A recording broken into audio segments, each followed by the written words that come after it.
हमारे इस वीडियो में मैं आप लोगों के लिए श्री कृष्णा जी के कुछ अनमोल विचार और उपदेशों का संग्रह लेकर आया हूँ। जैसा कि हम सब जानते हैं कि भगवान श्री कृष्ण जी को प्रेम के देवता के रूप में जाना जाता है और जो भी भक्त पूरी श्रद्धा के साथ भगवान श्री कृष्ण की सेवा करता है, भगवान श्री कृष्ण के आशीर्वाद से उसे संसार के हर सुख प्राप्त होते हैं। श्री कृष्ण कभी भी अपने सच्चे भक्तों का साथ नहीं छोड़ते और उनका आशीर्वाद हमेशा उनके साथ बना रहता है। पूरे संसार के कल्याण के लिए भगवान श्री कृष्ण ने कुछ अनमोल वचनों का संग्रह इस समाज को दिया है, जिसे हम लोग भगवत गीता के नाम से भी जानते हैं। और आज के हमारे इस वीडियो में हमने भगवत गीता से कुछ महत्वपूर्ण और सुंदर उपदेशों का चयन किया है, जो आप लोगों को काफ़ी पसंद आएगा। और अगर आप इन उपदेशों का पालन अपने जीवन में करते हैं तो यकीन मानिए आपके जीवन में सफलता और खुशहाली का आगमन हमेशा बना रहेगा। प्यार या प्रेम एक ऐसा एहसास है जो किसी भी इंसान को कभी भी असफल नहीं होने देता, और अहंकार या घृणा वह एहसास है जो किसी भी इंसान को कभी भी सफल नहीं होने देता। जो मनुष्य अपने जीवन को अपने अतीत या अपने भूतकाल के भरोसे जीते हैं, उन्हें श्री कृष्ण मार्गदर्शक देते हुए कहते हैं कि मनुष्य का जीवन ना तो उसके भूतकाल में है और ना ही उसके भविष्यकाल में है। मनुष्य के जीवन का असली सुख उसके वर्तमान काल में ही है। इसलिए हर मनुष्य को अपने वर्तमान काल के जीवन का पूरा आनंद लेना चाहिए और निस्वार्थ भाव से सत्य कर्म करते रहना चाहिए। श्री कृष्ण जी कहते हैं कि जिस प्रेम के रिश्ते में स्वार्थ, अहंकार या मतलब होता है, वह रिश्ता प्रेम का रिश्ता कभी नहीं कहला सकता, क्योंकि प्रेम के रिश्ते निस्वार्थ होते हैं, यानी प्रेम के रिश्ते में कोई स्वार्थ नहीं होता है। श्री कृष्ण और राधा दोनों ने ही इस पृथ्वी पर कुछ विशेष कार्य को पूर्ण करने के लिए अवतार लिया था। उन दोनों का मिलना और मिलकर बिछड़ना एक प्रक्रिया मात्र थी जो पहले से निश्चित थी, और इसी प्रक्रिया के माध्यम से उन्होंने प्रेम के वास्तविक रूप को इस संसार को समझाया। मनुष्य के जीवन के दुखों का मुख्य कारण उसके सुख की आशाएं और इच्छाएं होती हैं। मनुष्य की इच्छाएं काफ़ी प्रबल होती हैं, और जब मनुष्य की इच्छा के अनुरूप कार्य नहीं होता तो उसका मन दुखी होता है। अगर मनुष्य अपनी इच्छाओं का त्याग करे तो उसके जीवन में सुख के अलावा और कुछ नहीं होगा।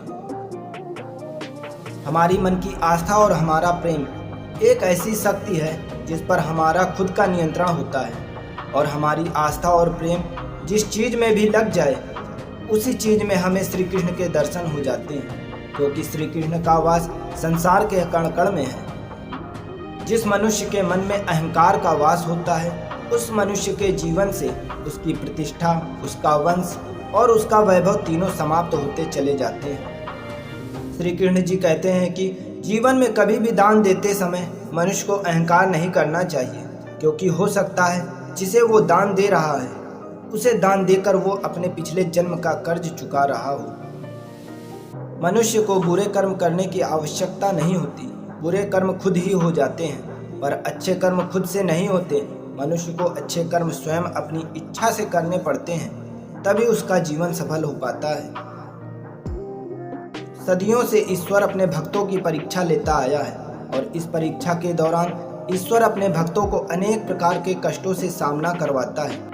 सामान्य मनुष्य इस कष्ट और दुखों को भगवान की पीड़ा समझकर भगवान से मुंह मोड़ लेता है, तो दूसरी तरफ सच्चे भक्त प्रभु का आशीर्वाद समझकर इन कष्टों का सामना करते हैं। मनुष्य के जीवन की परिस्थिति चाहे जैसी भी हो, उसे हर परिस्थिति में अपने परिवार के साथ रहना चाहिए। अगर उसके जीवन में सुख हो तो परिवार के साथ सुख और भी बढ़ जाएगा, और उसके जीवन में अगर दुख हो तो उसके परिवार के सहारे से वो दुख कम हो जाएगा। जिस मनुष्य का अटूट विश्वास अपने कर्मों पर होता है, और जो मनुष्य अपने कर्मों पर सदा अडिग रहता है, वही मनुष्य जीवन में सफल हो पाता है। और जो मनुष्य सिर्फ फल की चिंता करता है और कर्म नहीं करता, उसे जीवन में सिर्फ असफलता ही प्राप्त होती है। अगर मनुष्य शिक्षा प्राप्त करने से पहले अच्छे संस्कार प्राप्त करे, व्यापार करने से पहले अच्छा व्यवहार सीखे, और ईश्वर को पहचानने से पहले अपने माता पिता को पहचान ले, तो उस मनुष्य के जीवन में कभी भी कोई कठिनाइयाँ नहीं आती हैं। जिस मनुष्य के मन से मैं या मेरा या अहंकार का भाव समाप्त हो जाता है, और जिसके मन में सांसारिक मोह माया की लालसा समाप्त हो जाती है, वही मनुष्य अंत में परम परमात्मा की शरण को प्राप्त करता है। श्री कृष्ण जी कहते हैं कि जैसे हर कीमती वस्तु को उठाने के लिए मनुष्य को झुकना पड़ता है, ठीक उसी प्रकार माता पिता के आशीर्वाद को प्राप्त करने के लिए मनुष्य को झुकना ही पड़ता है, क्योंकि माता पिता का आशीर्वाद इस संसार में सबसे ज़्यादा कीमती होता है। मनुष्य के मन की इच्छा और सांसारिक सुख की मोह माया ही उसके दुखों का असली कारण होती है। मनुष्य इस बात को नहीं समझ पाता कि वह इस संसार में खाली हाथ आया था और उसे इस संसार से खाली हाथ ही जाना है। इसलिए जिस वस्तु को वह हमेशा अपना समझकर खुश होता है, वही उसके दुखों का असली कारण होता है, क्योंकि जो आज उसका है वह कल किसी और का हो जाएगा। प्रेम और किस्मत कभी साथ नहीं चल सकते, क्योंकि हमारे किस्मत में जो होता है उससे हमें प्रेम नहीं होता, और हम जिससे प्रेम करते हैं वो हमारी किस्मत में नहीं होता। यही प्रभु की माया है। मनुष्य का क्रोध ही इस संसार में उसका सबसे बड़ा शत्रु होता है, क्योंकि जब भी मनुष्य क्रोध की अवस्था में होता है तब उसके मन में भ्रम का जन्म होता है, और हमारा भ्रम हमारी बुद्धि का नाश कर देता है, और हमारे बुद्धि का नाश होते ही हमारा भी नाश होना निश्चित हो जाता है। श्री कृष्ण कहते हैं कि जो मनुष्य शोक के योग्य नहीं होता, उसके बारे में शोक करके हमें कुछ प्राप्त नहीं होगा। श्रेष्ठ और बुद्धिमान मनुष्य वही होता है जो जीवित और मृत व्यक्तियों के लिए शोक नहीं करता। जब आपके जीवन के चारों ओर हताशा और निराशा हो, जब दुखों ने आपको हर जगह से घेर रखा हो, तब आप सच्चे मन से कृष्ण जी के नाम का दीपक जलाएं और अपना सब हाल श्री कृष्ण को सुना दें। श्री कृष्ण स्वयं आपके सब दुख हरने आएंगे। अगर आप किसी के साथ मित्रता करके जीवन भर उसका साथ नहीं दे सकते, तो आपको कोई हक नहीं है कि आप उसके साथ शत्रुता करके उसे पीड़ा दें।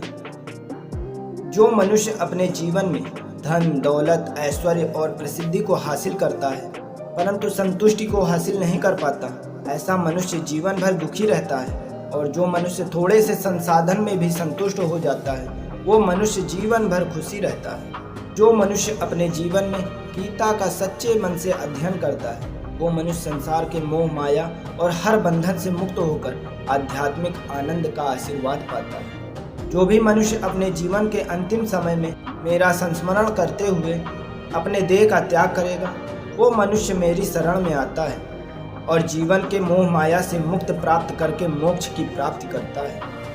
इस संसार में भरोसा और विश्वास ही ऐसी चीज है जिसे प्राप्त करने में मनुष्य को वर्षों का समय लगता है, और फिर भी कई मनुष्य को यह प्राप्त नहीं हो पाता। इसलिए श्री कृष्ण जी कहते हैं कि जीवन में किसी का भरोसा तोड़कर किसी अवसर को प्राप्त करके उसका सुख नहीं भोगना चाहिए। हमारे साथ जो भी हुआ अच्छा हुआ, हमारे साथ जो हो रहा है वह अच्छा हो रहा है, और हमारे साथ जो भी होगा वह अच्छा ही होगा। यही सोचकर हमें अपना जीवन व्यतीत करना चाहिए। अगर हम अपने भूतकाल और भविष्यकाल की चिंता में अपने जीवन व्यतीत करते हैं तो हम अपना वर्तमान भी नष्ट कर देते हैं। मनुष्य को अपने जीवन में किए गए कर्मों के परिणाम से होने वाले फलों की प्राप्ति की चिंता को लेकर ग्रसित नहीं होना चाहिए। उसे तो बस सच्चे मन से सत्य कर्म करते रहना चाहिए। समय रहने पर ईश्वर उसे उसके कर्मों का फल जरूर देंगे। तो दोस्तों, मैं आशा करता हूँ कि आज का हमारा यह वीडियो आप लोगों को काफ़ी पसंद आया होगा, और हमारे इस वीडियो से आप लोगों को काफ़ी प्रेरणा भी मिली होगी। हमारे हिंदू धर्म में पूजे जाने वाले सबसे अहम देवताओं में से एक है भगवान श्री कृष्ण। उन्होंने अपने पूरे जीवन काल में ऐसे कई अनमोल उपदेश दिए हैं जो मानव जीवन के लिए काफ़ी कल्याणकारी हैं। मेरा आप सबसे निवेदन है कि आज के हमारे इस वीडियो को देखने के बाद आप इन उपदेशों का पालन अपने जीवन में भी नियमित रूप से करें और भगवान श्री कृष्ण की सच्ची श्रद्धा भाव से सेवा करें। राधे राधे।